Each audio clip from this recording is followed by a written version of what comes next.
Your attention I got or what? My name is David Yankala. I'm here to tell you about a young man named Lubin, resident of Helm. You guys heard of Helm? Yes? No? Come on, speak up. You there, sitting on that rug. Have you heard of Helm? No? No? Hey, how about you? You sitting in that car seat. Have you heard of Helm? No. Veyesmere with a bunch of goyim. Helm, Helm, I'm talking about the legendary town. That you haven't heard of this place, how can it be? Boy, it's gonna be a long day. Okay, let me tell you about Helm. There was a village just filled with fools. A foolish village filled with lots of foolish men. And this here village, this foolish village, was situated somewhere north or south in the Ukraine. Now in this village, there was a poor boy, known as the biggest fool for miles in all these parts. But his dear mother would always tell him he was a paragon of virtue and great schmarts. At home, Lubin lived with his mother, and the old woman supported them both by spinning. Now, Lubin was a bit of a schlemiel, and he'd spend all day sitting around not doing nothing. One day his mother said to him, Lubin, mein Kindler, a real job you have to get. You want that I work? I can't spin forever, and someone has to take care of me when I'm an altacocker. But what can I do? You're a good boy. Go down the road and do whatever the farmer tells you. Okay, Mamala. said Lubin. So the next day, Lubin got off his tuchus and hired himself to the neighboring farmer at 1 shekel for 1 day's heavy labor. The work was awful, carrying huge sacks of grain here and there, pulling feathers off chickens. Working in the fields, shoveling schmutz from the barn. The day felt endless, and walking home he was completely oigespielt. Not knowing what to do with money, never hadn't had any before, and walking home in the dark. By mistake, Lubin dropped the coin somewhere along the road on the way coming back from work. When he got home, his mother asked him, Lubchik, did you go to work? I did, Mamala. Did you get paid? I did, Mamala. Where is it, my son? and he told her what happened. Oi, my little bubbler, next time you get paid, in your pocket you have to put it. I'll do that, Mamala. Said Lubin. So the next day again goes Lubin, but this time hires himself out to the dairyman. All morning he milked and milked until his hands felt like jelly. Every time he closed his eyes, he'd see swollen udders marching towards him like conscripting armies of the Tsar.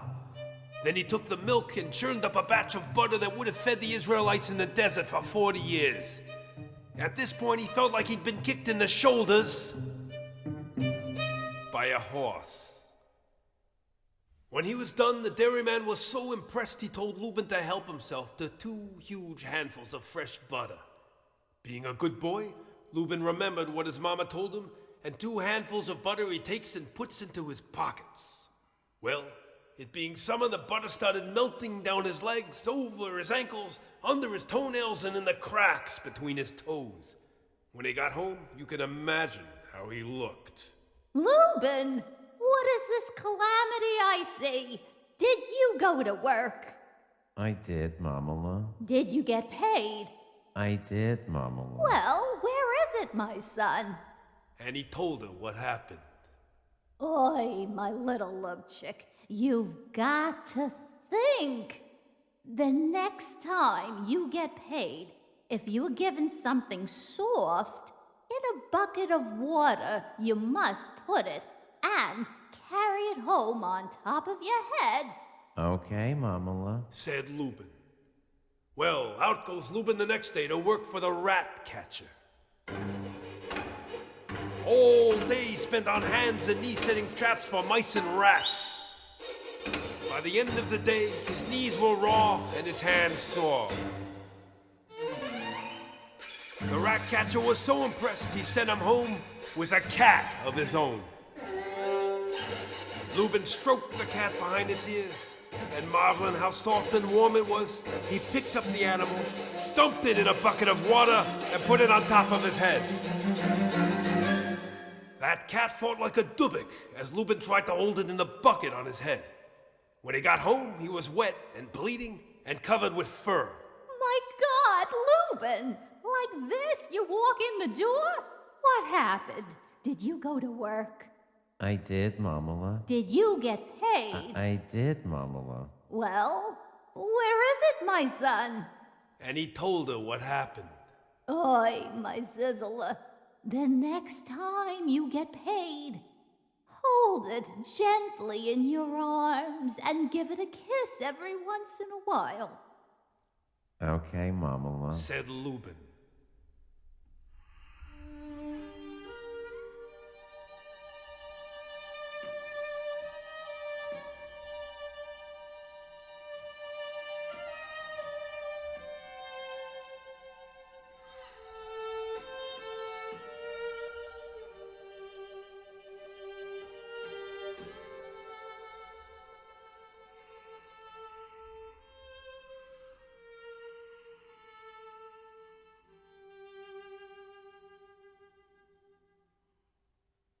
The next day, Lubin went down the road to work for the blacksmith.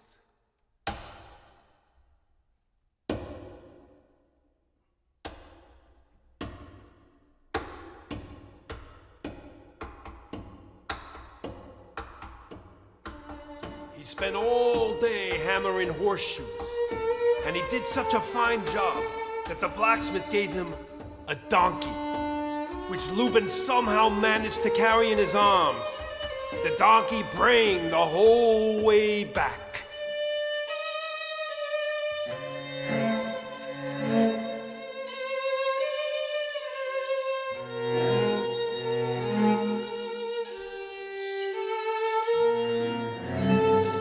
Of course, a donkey is somewhat larger than a cat. And it didn't help that he stopped every few feet to kiss it on the cheek. On the way to Lubin's house lived Meyer, the mayor, wealthiest man in Chelm. His honor was tied up in knots because his daughter never smiled. He told all the men in the county that anyone who could get his daughter to laugh would have her hand in marriage. But no one could succeed at this task until, well, what do you think? That's right, until Lubin came along. Picture our hero walking down the road, schlepping that poor beast and stopping every so often to plant a big one on its cheek. The daughter took one look at Lubin kissing that donkey and started laughing so hard the mayor sent out a messenger to accost the young man. Hey you've got to marry the mayor's daughter. Marry her? What, are you completely mashugana? This woman I never even met. Stop your kvetching. She's a good girl from a nice family, and you'll never have to work again. Well, what have I got to lose? Well, eventually Lubin and the mayor's daughter got married, and there was an enormous feast with brisket, latkes, gefilte fish, even kashavarnishkes. In time, the young people came to love one another. She continued to do her father's books, but also studied plastic surgery, while Lubin stayed at home and caught up on back issues of the New Yorker. They moved into an apartment in the center of town. Oh, did I forget to tell you? His mother moved in with them too. And she, at least, lived happily ever after.